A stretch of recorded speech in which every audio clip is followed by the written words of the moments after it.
For much of the last year, business as usual took a back seat in Wisconsin, the legislative issues surrounding the COVID-19 pandemic taking priority.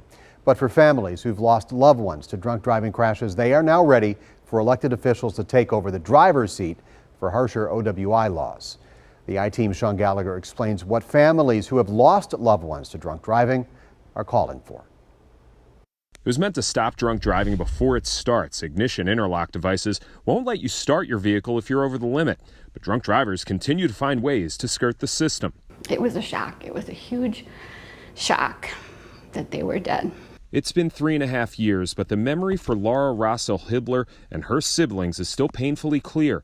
In December 2017, their 82-year-old father, David Rossel, and lifelong family friend Hazel DeWitt were killed in a drunk driving crash. You do get past the shock, but you don't get past the missing of your loved one. The man responsible for her dad's death, Joseph Konetsky, should have had an ignition interlock device in his car, but he didn't.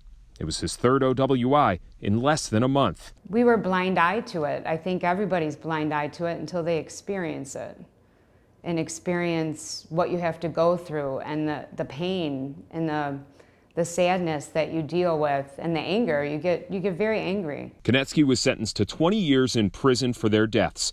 I'm here to plead to you that is necessary to change the laws in Wisconsin. The Rossel family took their story to the State House to try and make change. We started right away,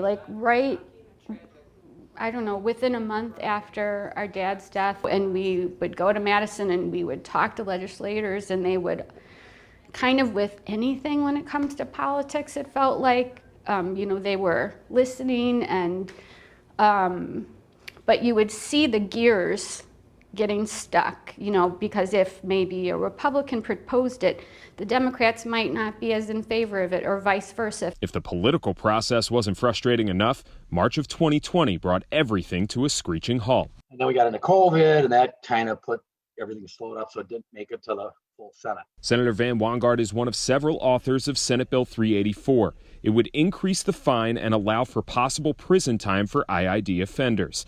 Data compiled by Mothers Against Drunk Driving from 2006 to 2016 show more than 200,000 drunk drivers couldn't start their vehicles because of IIDs.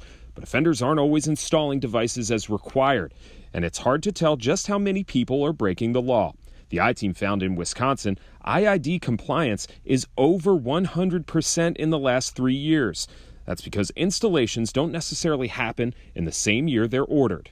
In Milwaukee County alone over the last 3 months, I've found at least 7 OWI search warrants where an alleged drunk driver was supposed to have an IID in their vehicle and didn't.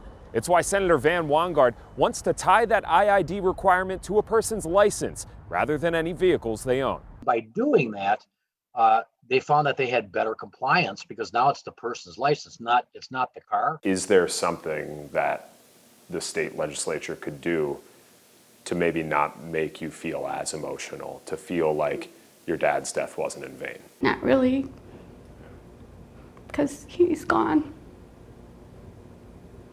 But we don't want anyone else to feel like this. Senator Wanggaard is hoping to get this bill on the agenda for the fall session. This will be the third time this legislation has been introduced here in Wisconsin. Reporting for the I-Team, I'm Sean Gallagher.